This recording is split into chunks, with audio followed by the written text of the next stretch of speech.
Hello everyone and welcome to the first episode of the GeekWave in 2024. This is the low budget show. It's the show so low it has no budget. That's okay, because soon enough, in 100 years from now, we will be in the public domain, and then people can make a scary movie based off of us. Ooh, that'd be fun. Be pretty cool, right? Maybe. I don't know. We're going to talk about in the news today some stuff happening with public domainness. It's kind of crazy. Who knows? We have a couple other news pieces, but the main topic of the day, of course, has to be that the DC extended universe, the DC comic books movies that you know them to be from the year 2013 to the year of our Lord 2023, those 10 years, we had a lot of movie. It's over. We killed it. The DCEU is over. It's dead, folks. Let's talk about it. Thank God it's over. Thank God it's over. Oh my God. Oh my God. It's done. We can get on with our lives. Oh, it's about time, folks. No, I'm tired, man. I'm tired. So we're just going to move on with our lives and pretend none of this ever happened or mattered. Because it didn't and it never will. Great, isn't it? I saw Aquaman recently. What a movie. Not in a good way, but what a movie. This is insanity. We'll get to it in a minute, honestly. I haven't even seen all of the movies. It doesn't matter. We have a bit of news to talk about first. And I figured we'd get that out of the way before we jump into the insane topic that is to be. So first off, let's get into the news with the rumor and report, or whatever you want to call it. A lot of rumors this week, actually. Because it's the first week of the year, there's no big news to come out. There is the rumor that a young John McClane Die Hard prequel will be developed. Okie dokie. Stupid. Stupid idea. First off, isn't he like a child? Not a child. He's not old. Bruce Willis is not old in Die Hard. How old is Bruce Willis in Die Hard? How old? Let's look this up. How old is Bruce Willis in Die Hard? Because I don't imagine he's he's 33 years old. He's 33 years old in Die Hard. What's a prequel? He's a teenager? What? Do we see him right before he gets on the plane? That's stupid. Maybe that's probably what it is, though. That show would end with him getting on the plane to do a Die Hard. God, what a joke. What a joke. I mean, stupid idea. Stupid idea. He's 33 when he does that? My God. I mean, why would we even attempt to make another one? That's a stupid idea. It's a bad idea. Nothing good could come from it. I mean, who's going to care? What's the point? We can't have any of the other characters from Die Hard in it because he doesn't know any of them except his wife. Are we going to see them divorce and hate themselves? Maybe? Is that what we're going to see? That's stupid. Dumb idea. Stupid thing to happen. I don't want to see it. Nobody wants to see it. Next topic. Another thing that nobody really wants to see. This is its own can of worms. I didn't really want to talk about Jonathan Majors, so we're not going to talk about it. The current rumor as it stands of the other day is that we could see an actor replacing Majors as Kang in the the MCU. The rumor has it that Colman Domingo will be taking over the role. This was from a scooper that's been wrong numerous times before. He's been right a couple of times too, so take that as ever as you want to. I don't know how I feel about it. Not well. I don't feel good about it. Kang's pretty much dead. I don't know what you gain from recasting the character. If it's going to make anybody happy. Maybe if they cast him as the Beyonder, I'd be okay with that, and they just did that instead. Maybe you could say all Kang variants exist under the Beyonder, and the Beyonder's the actual prime character. And then fuck that up or whatever, but he shouldn't be Kang. This is coming from a guy who likes Kang in the comic books because it's complicated and it's messy and it's terrible. It's not going to work for a general audience. Time travel characters rarely work for a general audience unless it's Marty McFly. You cannot do it. It's never been satisfying to anyone, really. Really. So I don't understand why they still want to keep doing it. But Colman Domingo, I like him. I think he's going to get an Oscar nom this year. Probably for the wrong movie, because Rustin is not that good, and he's pretty sick in The Color Purple. I guess that's the career trajectory for a lot of people now. I don't know if he seems like one of the guys that would want to do that. We've been seeing a lot lately that there's actors that just don't want to be a part of this world or associated with it, and I completely understand why. Maybe Domingo is like, no, I could get in there for 2 Avengers movie, get a bunch of money, and then go make my better movie. Maybe. I don't know. It's weird. They do like to scoop up Oscar contenders, though, I mean to say. So maybe. It's strange. It's stupid. Look, I think we'll come back and talk about what we should see happen for the next Avengers movie. I will tell you right now, it should not be this. The Kang Dynasty was always bound to fail. That was a stupid idea from the beginning. But maybe we'll see something good. I don't know, probably not. Last piece of news, the only thing that's kind of real to talk about that's actually a thing that's happening. A bunch of things have entered the public domain. The most notable of them is the Steamboat Willie interpretation of Mickey Mouse. Literally the day of New Year's, when people were just like, okay, it's the 1st of January, what's up? Oh, an independent video game where you fight Steamboat Willie and a horror movie called Mickey's Mousetrap were shown off. And you're like, oh, okay, sure. That's interesting. It's lazy, but fuck, I don't care. You know, people get mad. It's like, it's so lazy to do a horror movie. You think a human's going to do the smart thing in something like artful? No. You're using a public domain character. What else are you going to tell?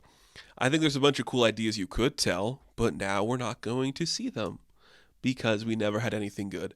On that note, too, there was a couple of other things that entered into the public domain. Tigger from the original story that Tigger was a part of has just entered it years earlier. Winnie the Pooh did. That's how we got Blood and Honey, so there you go. The Passion of Joan Arc, the silent film that I studied in film school, or film class. It wasn't a school specifically for film. That just hit the public domain. A couple of like those classic silent films did too. I believe The Cameraman from Buster Keaton was also just hit the public domain, which is kind of interesting. You know, like I love that era. I know there was a couple of like things from the Marx Brothers that did too. So, okay, I pulled up a list. What do we got here? Virginia Woolf's Orlando, which is a really interesting story. The original German text for All Quiet on the Western Front went out. Maybe we should do this at the start of every year, go through like what's entering the public domain. So the house at Pooh Corner is the one where Tigger is introduced. It's kind of complicated because there's been like some weird copyright and like publishing stuff with the Peter Pan or the Boy Who Didn't Grow Up, but that the play might be available. It's hard to say. It's really messed up. There's a couple of like other small ones. Agatha Christie's The Mystery of the Blue Train is kind of in the public now. So Steamboat Willie and Plain Crazy, the silent versions from the classic stuff. The Cameraman, The Circus from Charlie Chaplin is available. The Passion of Joan of Arc, The Singing Fool, directed by Lloyd Bacon, follow up to The Jazz Singer. That's interesting. Speedy, The Man Who Laughs. Oh, okay. The Man Who Laughs is entering the public domain. That is very interesting. I think you could do a lot of interesting stuff with that. That's pretty cool. I'd like to see that. Disney's the rest of Oswald the Lucky Rabbit stuff looks like it's going to be available. Some musical compositions include Animal Crackers from the Marx Brothers. So that's probably the stuff I was seeing for the Marx Brothers. Couple of song stuff there. Sound recordings from 1923. It doesn't matter. Okay. There is some interesting stuff that is available now. I think that's pretty cool. So we're gonna. I mean, oh man, it'd be very interesting to see what somebody would do with like The Cameraman today, or like The Circus. If like somebody wanted to like use that footage in something, I guess you could use it now. I mean, I could see a lot of like people putting Steamboat Willie in a movie, like the actual like clips. That's pretty exciting. I think we'll do this at the start of like every year. We'll go through like what's available to talk about in the public domain now, because that's pretty cool. I know Tigger's going to be the bad guy in the next Blood and Honey movie, so that's kind of cool.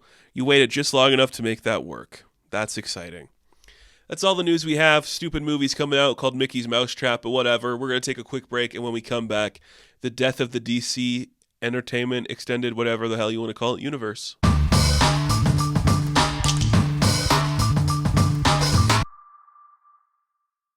The year is 2023. We have had 4 DCEU movies, and none of them are making a lick of money. Aquaman and the Lost Kingdom might make some money. It's outgrossed the Marvels worldwide, which is insane to think about. But this is where we are, folks. The world is dead of the DCEU. And I wanted to talk about it for a minute. Why? God, I don't know. I hate this stuff. I hate talking about this stuff now. I was a little boy. I'm a young man these days. I'm from a different era, per se. Who I grew up with, like, the Marvel movies. I grew up with the DC movies trying to matter. I grew up with, like, Michael Bay doing Transformers and all that shit. Like, I was around all of this stuff when these things had to be big and boisterous and whatever.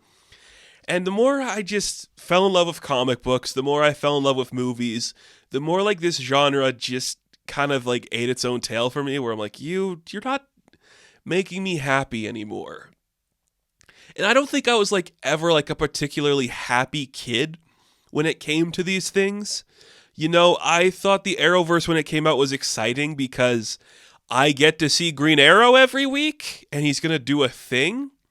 But I was also like, I don't really like this Avengers movie. It's kind of boring and ugly. And I never really connected with a lot of that stuff. But I do like these movies. I want them to exist. I want them to succeed. And I'm kind of upset we're seeing the death of one, solely because it means like this era of my childhood is essentially over. And that's a whole other can of worms that I don't really want to get into. But the death of the DCEU is just like, we can't do this anymore. Like that thing you grew up watching and loving and gave you this outlet. Like what I'm doing now doesn't exist without the varied success of these movies. And seeing that go away, it's both saddening and I'm like, about fucking time. It's just a lot to process, and I'm still trying to figure out like what it really meant to me. What did the DC Extended Universe mean to me? Because I was adamantly against Man of Steel at the time. I did not like that movie. BVS was abysmal, in my opinion, and it led to a lot of terrible things, but at the same time, it led to some interesting things, I guess. It's weird. And that's like, it's just a lot because oh my God, there's just so much I don't know what to talk about and so much I do know what to talk about. The thing is, I was a Marvel kid. I grew up with Marvel. The Hulk was my favorite character. That 2003 movie, I still think might be my favorite like superhero movie ever made, like a comic book movie next to the original Ninja Turtles film from the 90s. I think like my brain was wired to Marvel. I loved The Thing. I loved the Hulk. I learned to love Daredevil. And then as I grew up and I hit like my teens and my preteens even, I got really into Avengers comic books. I got into Brian Michael Bendis works and stuff like that. And I started to see like other characters that I really connected with. Like Hawkeye became my big character. He's still like in my top 5. Iron Fist became a big character for me. Moon Knight became my favorite character. Reading Moon Knight, he became the guy that I would tell is my favorite character. And I loved that.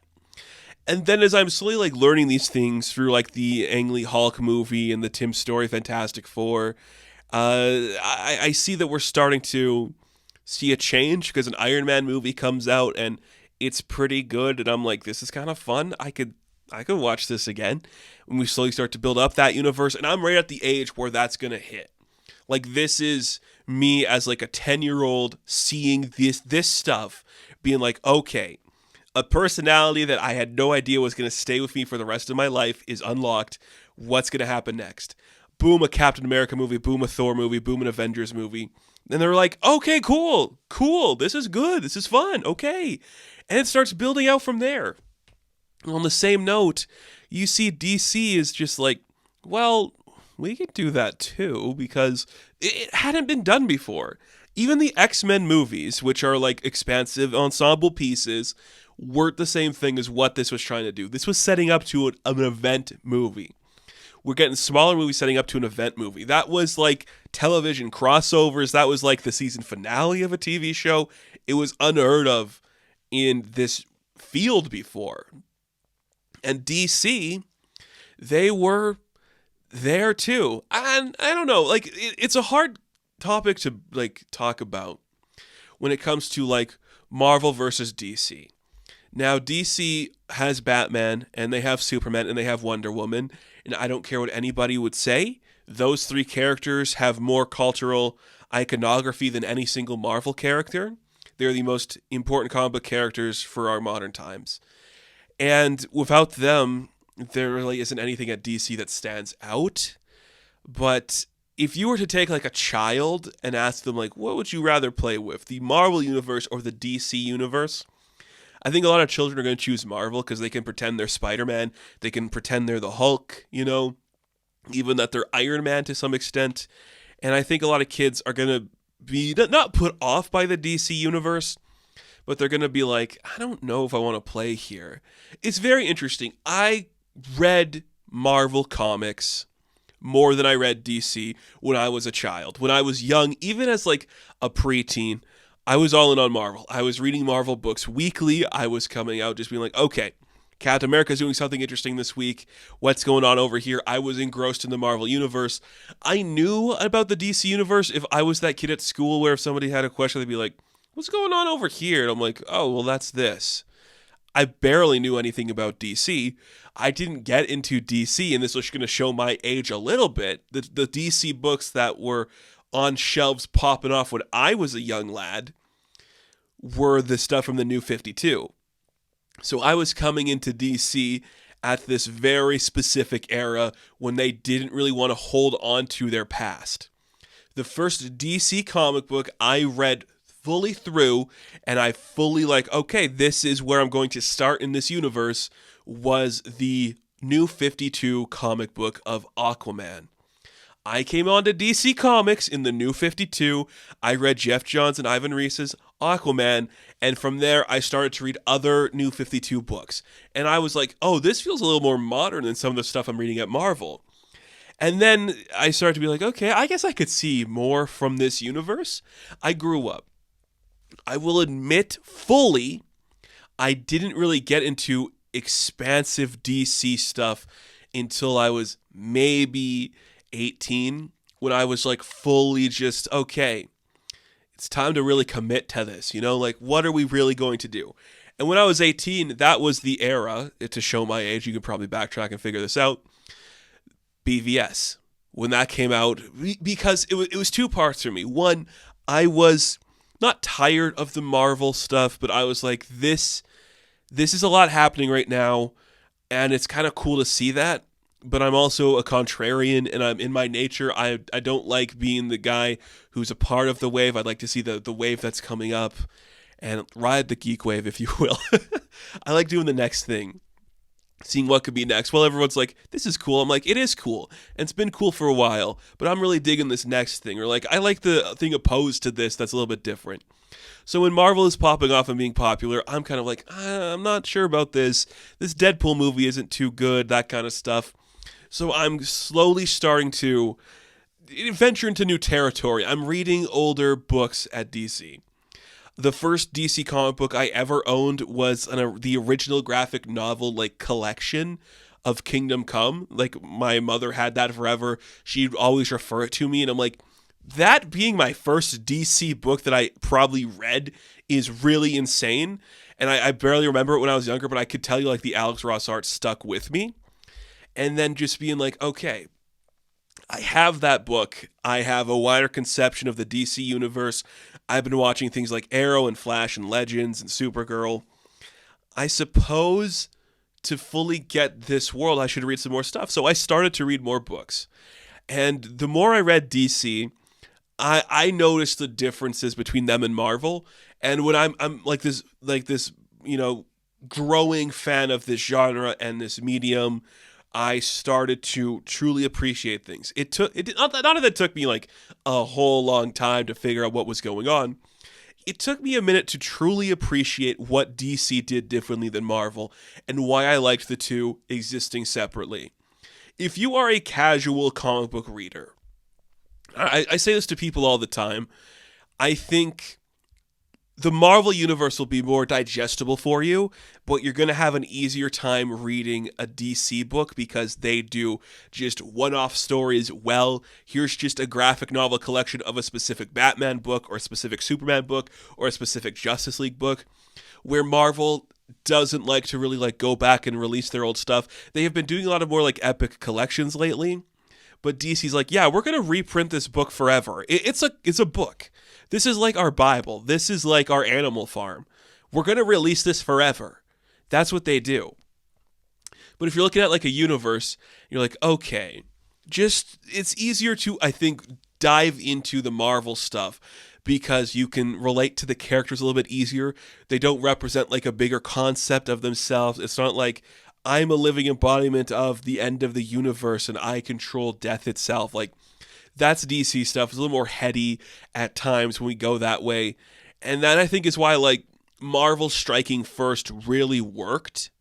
And if it was the DC universe that did it first, I think it'd be a different story. But Marvel, we made the characters easier to digest. You had RDJ, who was already relatable. You had directors who were committed to this. We had better effects and stories that we could tell. There just wasn't a sense of that before. And if it's Marvel, it would work. But if it was just DC from the get-go, like they tried with Green Lantern, it wouldn't be digestible. People wouldn't truly connect to it. And they still don't really connect to it. And we'll get to more of like the movie side of stuff in a bit here. But I think it's very important to note that, like, for a young generation, there are a few things that DC is going to have over Marvel. They have this sense of self-seriousness that Marvel doesn't have.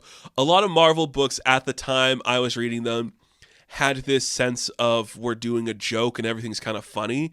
And it's fine.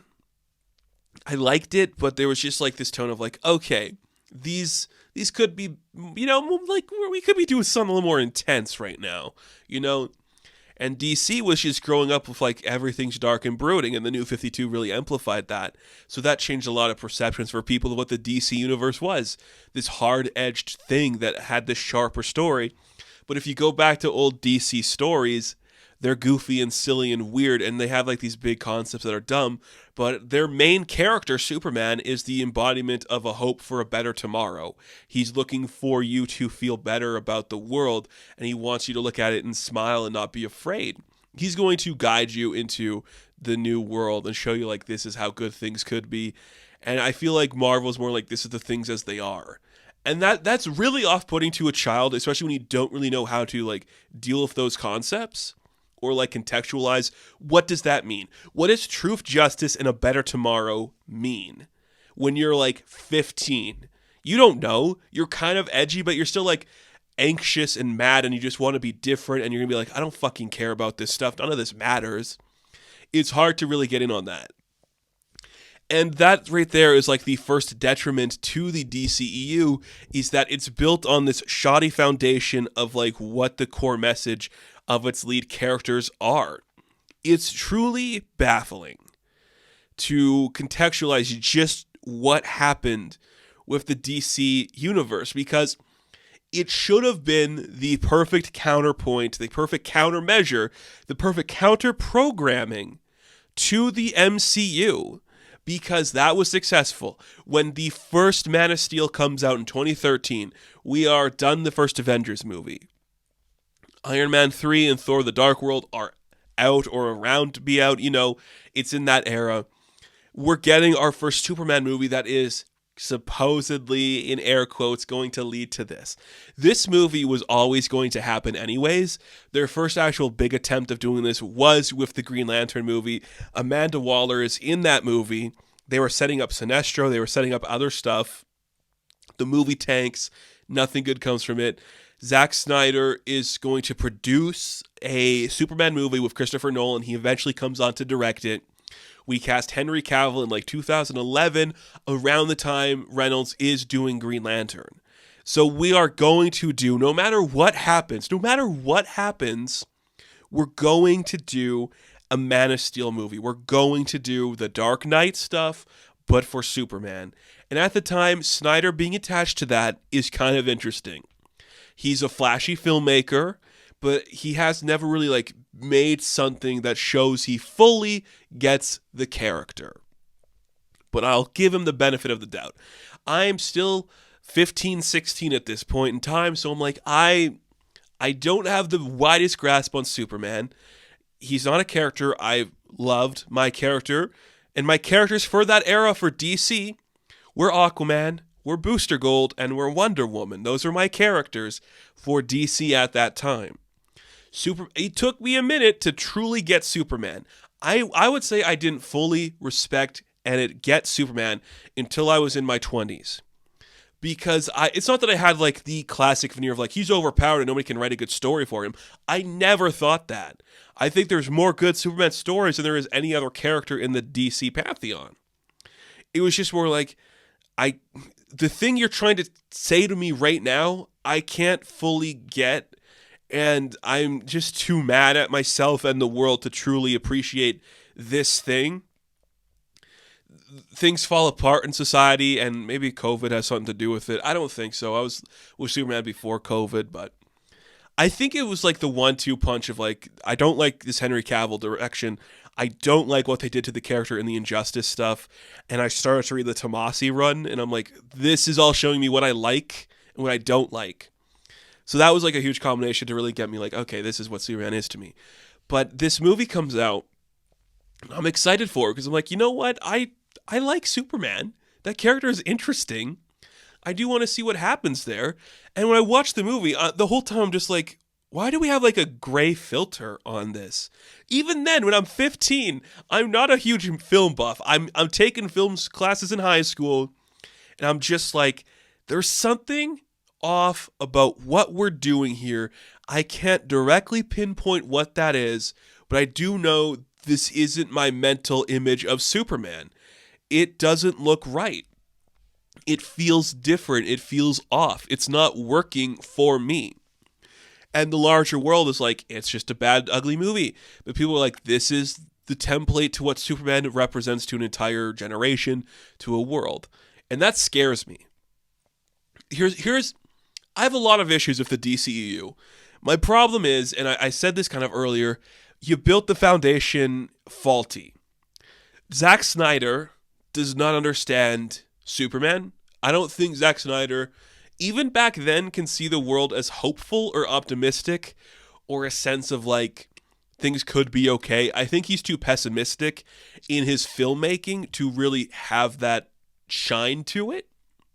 And that's wrong for Superman.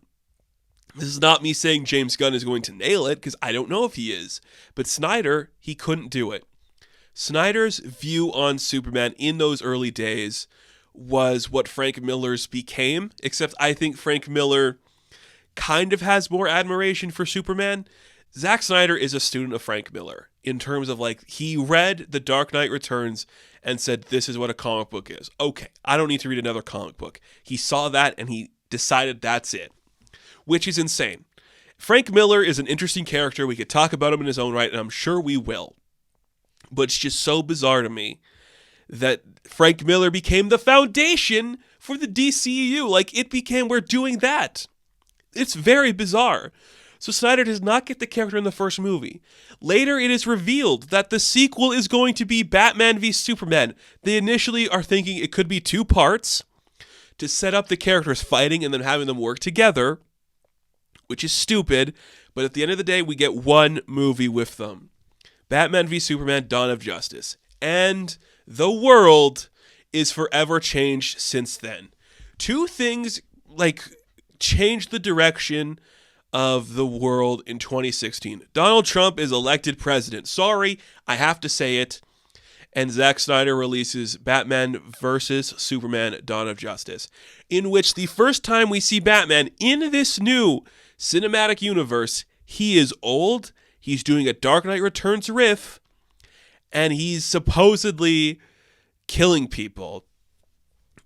How does anyone who reads comic books from DC Comics, how can you consider yourself a fan of DC Comics when the first movie to have a live-action Batman and a live-action Superman and a live-action Wonder Woman in it depicts Batman as a murderer who's on the edge of his life, he is on the phrase, he is darker, he's broodinger, he's stronger, depicts Superman as a god figure who thinks he is above humanity, and have them fight Doomsday.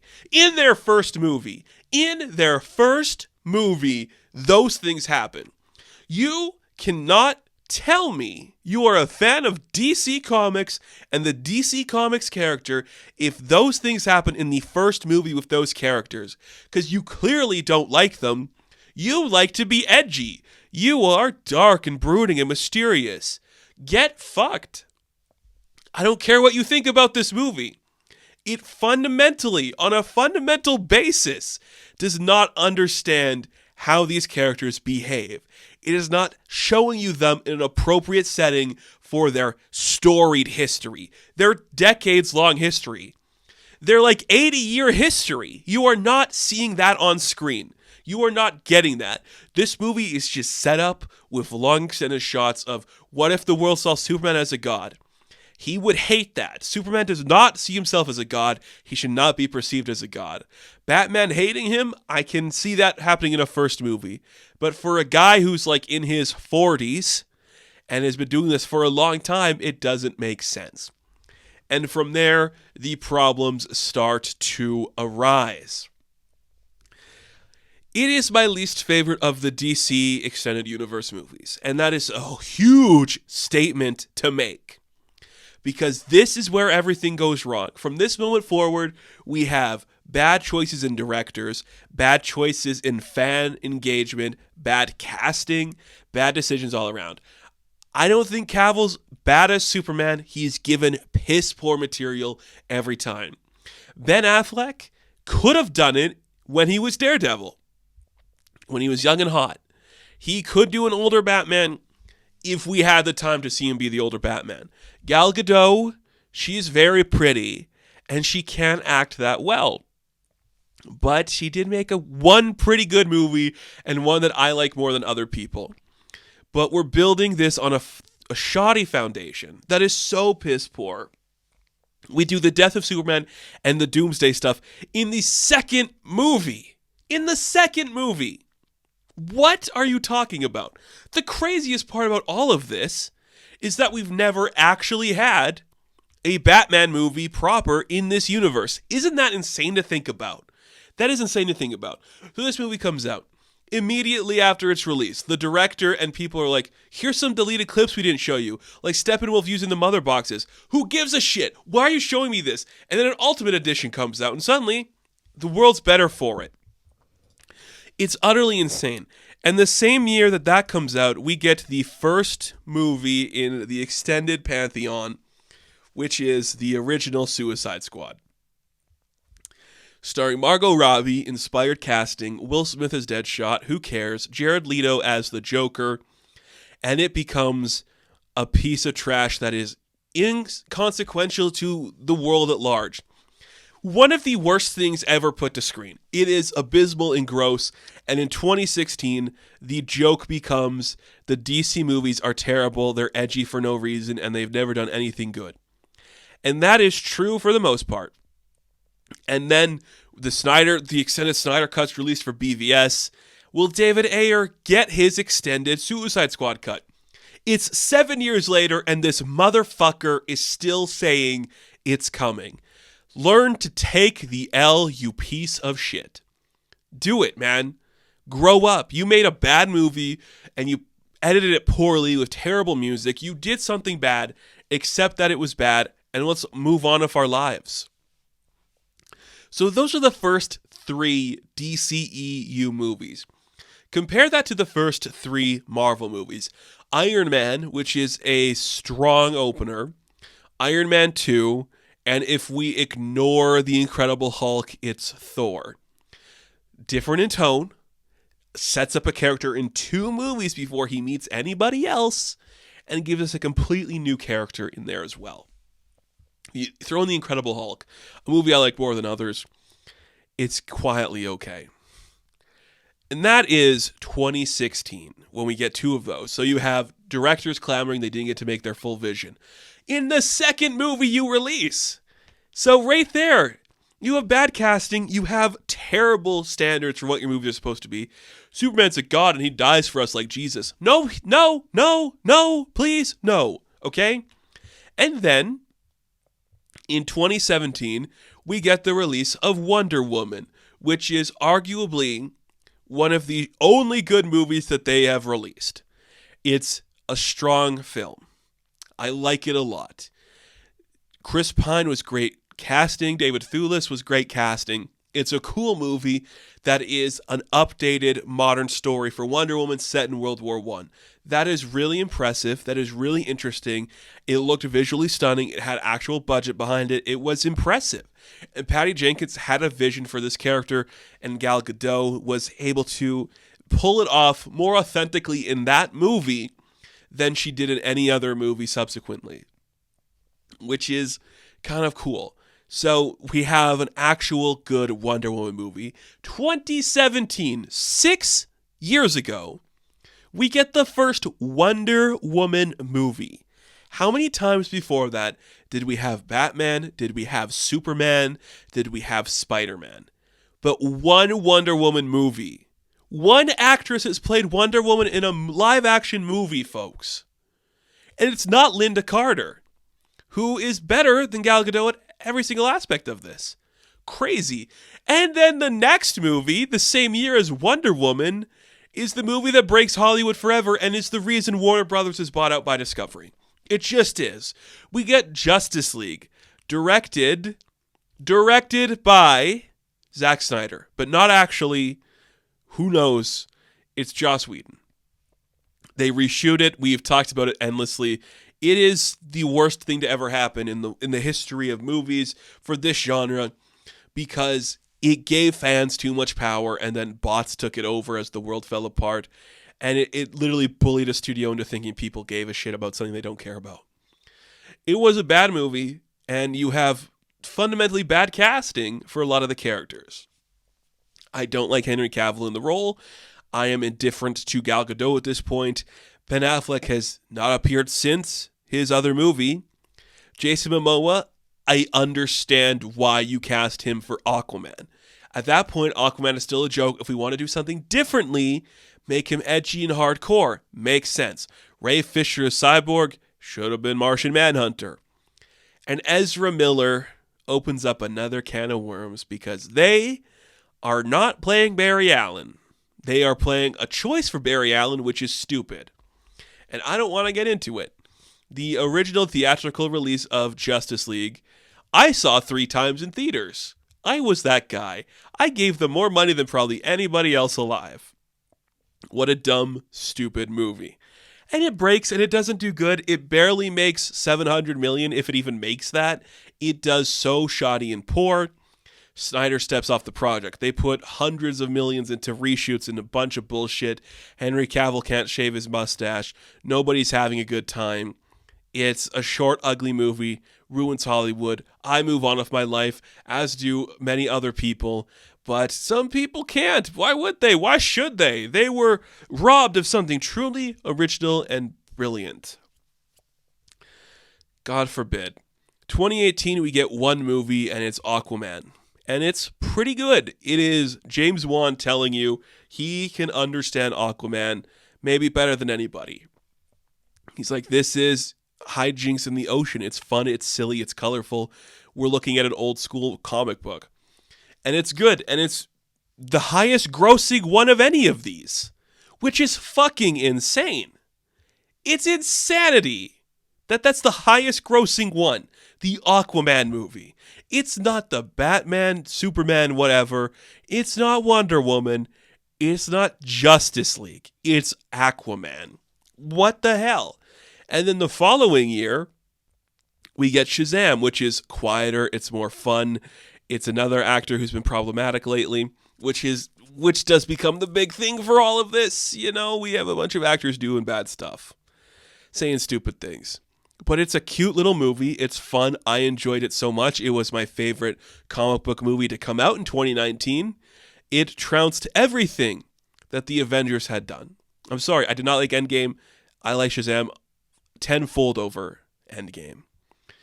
And you're like, okay, at the point that we get to Shazam, we have had 7 of these movies. One of them nearly bankrupted a company. One of them made $1 billion. Another one made me cry, which was Wonder Woman. And the first 3 were absolute shit. The Avengers just had their huge penultimate end in Endgame, and they're doing fine. But we are still struggling to get Henry Cavill to cameo in Shazam. We're still struggling to make anything matter in this movie. From Justice League to Aquaman, we changed completely how people talk underwater. Meaning they can talk underwater. Because in Justice League, they have to make a big bubble to talk. Ridiculous. That's where we are. So that's a problem. The Snyder cult is growing in these years. And then COVID hits, and then our next movie, which should have been a slam dunk because we're reintroducing everybody's favorite character, the Margot Robbie-led Birds of Prey movie, where she is Harley Quinn, a movie that was originally titled Birds of Prey and the Fabulous Emancipation of One Harley Quinn, comes out in cinemas during a time when some theaters are shutting down. It's introducing us to a bunch of characters in the larger universe. We are getting characters like Black Mask, Black Canary, Renee Montoya, Cassandra Cain, Huntress, Victor Zsasz. That movie introduces us to more characters that are actually interesting than any other one of these movies. Shazam doesn't give us Black Adam. Aquaman gives us a really good Ocean Master and really good Black Manta. The rest of them have yet to make a good villain. I will say now, and because the universe is over, I will confirm to all of you that Birds of Prey and the Fantabulous Emancipation of One Harley Quinn is my favorite movie in the DCEU. It is colorful. It is paced so differently. It is the best that Margot Robbie was Harley Quinn, and I love seeing Journey Smollett come here as Black Canary. I think Rosie Perez is an interesting Renee Montoya. Maybe in the 90s she'd be better, but we didn't have Renee back then. That movie is really good, and it's really fun and weird and different, and actually invokes something, not classic Birds of Prey comic book, because it's not, but it gives you the closest flavor to that feeling that a lot of these have. The family film of Shazam, a great idea. The high stakes hijinks of the ocean and Aquaman, a great idea. And Wonder Woman, nailed it. The rest, no, didn't get it at all. In the same year that Birds of Prey comes out, we have another movie going straight to streaming, because forget the pandemic came in at this point too. The pandemic came in at this point. And it gave us Wonder Woman 1984, a prequel to every Wonder Woman appearance in the Justice League, which is okay, sure. But also, perhaps one of the most insane sequels ever made. This was Patty Jenkins literally making an homage to something bizarre. She was trying to do like a Richard Donner movie, and I like this movie more than other people. It has its flaws, and does it hold up good? Abso-fucking-lutely not. It is not a good movie to watch again, but I had fun watching it the first time. Godot's acting was worse. The set design was worse. Things weren't good, but I managed to see the clear picture here, and I guess that made it worthwhile for me. But you're telling me the sequel to the Wonder Woman movie, where she was a World War I hero, is what if it was the 80s and like a Donald Trump capitalistic guy tried to use a magic stone to make the world wish? That's insane. That's an insane idea for a sequel. It's really stupid. At the same time as this, other things are happening that are ruining society as we know it. One, James Gunn is fired from the Marvel Universe. He had some old tweets come up. DC was like, we're taking him. We're taking him. We're taking him. He's making a movie for us. He chooses to make the Suicide Squad, which gets James Gunn indoctrinated into the DC Universe. He plays for those characters. He has fun. He loves them more than anybody, presumably. So that happens in 2021. Same thing happening in 2021. All of you sons of bitches that cried online for the Snyder Cut, you're finally getting it. A 4-hour black and white magnum opus that's coming to HBO Max, which is no longer called HBO Max, which is now owned by Discovery. All of this happens when AT&T tries to buy them, sells it off to Discovery. It's crazy. It's crazy that the DC extended universe takes place in this weird bubble where the MCU is successful, and when a company buys Warner Brothers, they also sell it off to another company. And at this very second, they could potentially be selling it off to another company. It's truly insane. This was never going to work. This was never going to work. Zack Snyder's Justice League comes out. It's a bad time. I hate it. And I talked about it extensively. It sucked. And then we have a little bit of a break because the hierarchy of the DC universe is about to change. And if it's so crazy that if at this point, the bad casting, COVID, the director's cut of movies, directors disowning their cuts, this insane incestuous cycle of people hating their movies but watching them because it's edgier than Marvel. If all of that wasn't tanking the company already, in 2022, which was just 2 years ago when this comes out, like a year and a half even, Dwayne Johnson, one of the biggest actors in the world, destroys any credibility they have at making any of this matter. Dwayne Johnson comes in. He is singing the praises of Black Adam for like 15 fucking years he's been trying to do this, and the entire time he's wanted to fight Superman. For some reason, Dwayne Johnson's got it up his ass that he has to be the one to defeat Superman. He makes a Black Adam movie. It introduces the JSA. And at the very end, it introduces the world to Henry Cavill again. We last properly saw him as Superman. Properly saw him, not the Justice League other cut, in 2017's Justice League. 5 years later, this universe, 5 years later, gives you another appearance of Superman. And it's a tease at the end of this stupid movie, and immediately, Warner Bros. Is like, we have to stop. We can't do this anymore. We have to stop. We have to start over. So they hire James Gunn and Peter Safran to take over the reins. Cavill's out. Dwayne Johnson is out. Everyone's out. So this happens recently. This is a recent thing to happen. At this point in time, the universe is falling apart. It's been announced that they're doing an entirely new universe. The next thing we get before the next movie is the announcement of the upcoming slate. We get Superman Legacy, The Authority, Supergirl, Woman of Tomorrow, Swamp Thing, The Brave and the Bold, The Waller Show, Creature Commandos, Lanterns, Booster Gold. We're getting all of those things talked about, right? This is all done. We're done with the DCEU at this point. What comes out after this announcement are the final caps to this saga that was broken from the beginning.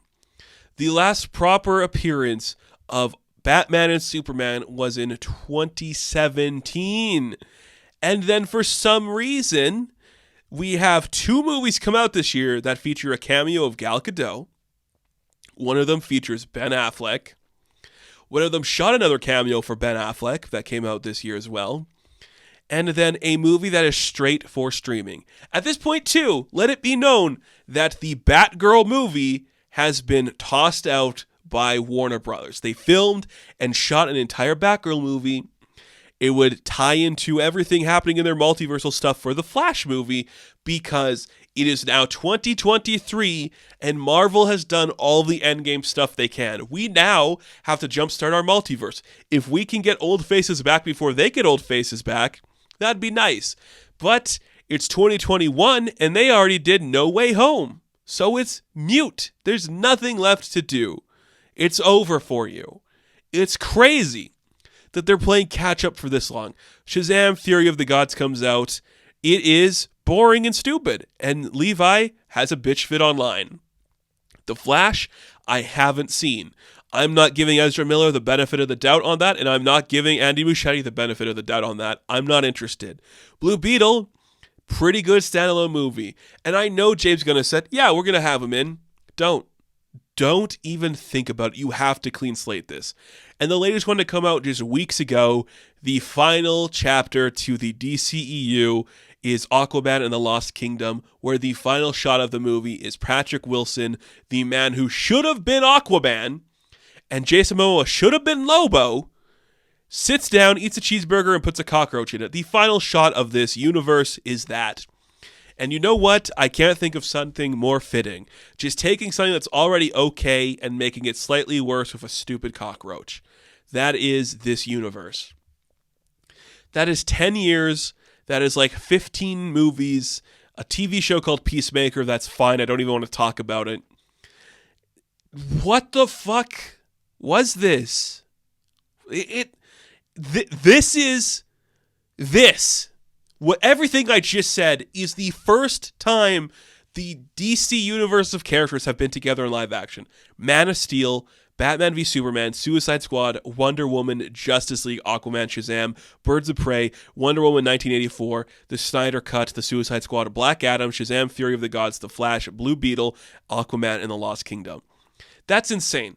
There's no Martian Manhunter in there. Don't tell me the Snyder Cut had him. There's no Green Lantern in there. There's not a fucking proper sequel to Superman or a Batman movie. And you're wondering why you failed. At the same time, they're releasing the Joker movie. They're releasing the Batman movie. Things that have no correlation to this universe because it's built to fail. This was never going to work.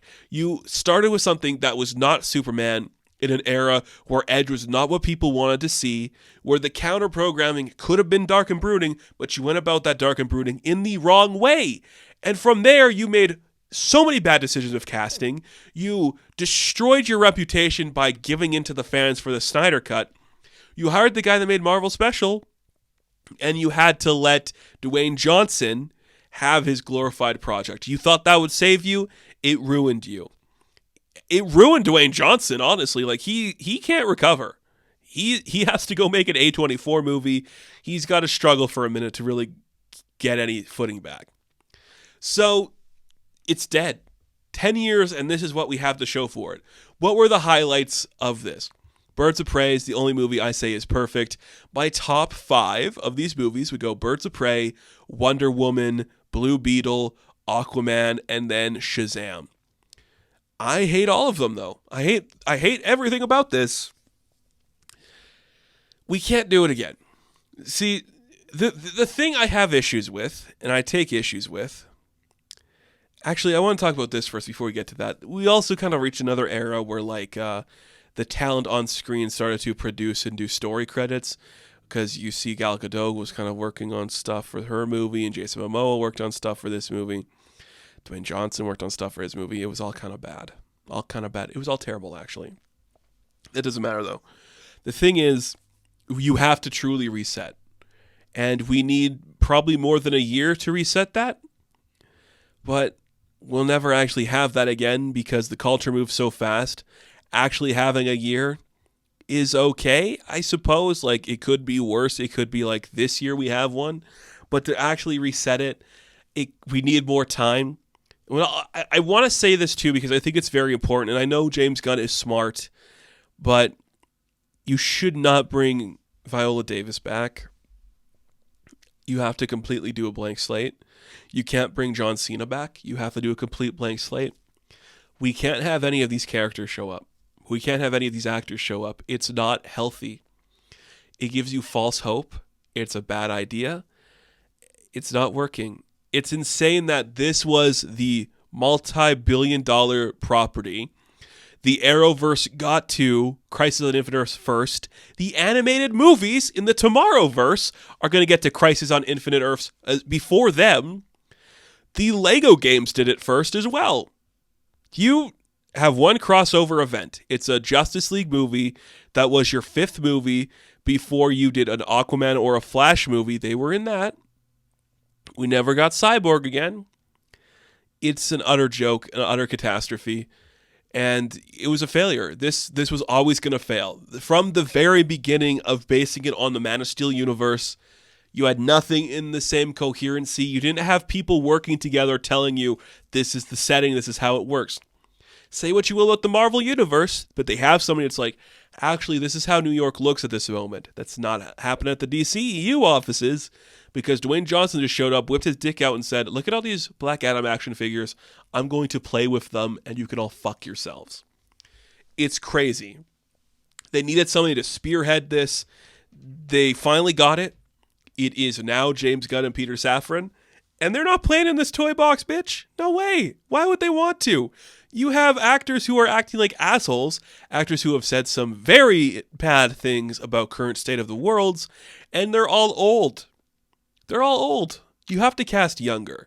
Now, I think we'll talk about this in a separate video, but I just want to end by saying, like, there is a huge decline in comic book movies, but it takes one good one to reignite the passion. If Superman Legacy is truly a brilliant movie, which it very well might be, we're going to see an uptick unknown to anything. Like, it could reignite the genre. It could become the thing the MCU was. And you know what? A failure at the beginning is fine if you get something successful later on. I'll accept that. Because I genuinely think we could do it. Like, there's only a few characters I feel like this universe... I feel like there's only a few characters this universe got perfect. Black Manta, Black Canary, Harley Quinn, Shazam? No, Levi did not do a good job. Jaime. Those are the only ones. So we need to reboot. We need to start over. Do it properly this time. I hope we do. Hope it's good, because the death of the DCEU has proven one thing. People aren't going to put up with mediocre bullshit anymore. I'm certainly as hell not. Now, I'll say this now. I'll probably be back to talk about all of the DCU stuff, because I want to be excited again. I feel like we're casting right. Like, of this universe, like all the characters we have seen in this universe thus far, we have recasted a couple for the DCU. David Corn Sweat is the new Superman, and we have Nicholas Hoult as the new Lex Luthor, and Rachel Brosnahan as the new Lois Lane. But that's it so far. We haven't really recast anybody else. So I feel like we're going to see some distance between that. We may never see a Justice League movie again, but I'll live with it. Oh, I guess Sean Gunn's Maxwell Lord, because it was Pedro Pascal or whatever. But it's done. It's over. Snyder Cut ruined an entire studio, and now Warner Bros. Is owned by Discovery. Their 100-year anniversary, and they're fucked. So everyone, thanks for watching this. I appreciate the engagement and the enjoyment if you did find enjoyment from this. Be sure to like and subscribe to the channel. If you're listening to this on the podcast feed, please give us a rating over there. If not, you can check me out on other platforms like Instagram, Twitter, and TikTok, and all that shit. It's really fun over there. But until then, I will catch you in the next one. Have fun. Stay safe. Did you like the DCEU? No, you didn't. Don't lie to yourself. Nobody did. Good luck.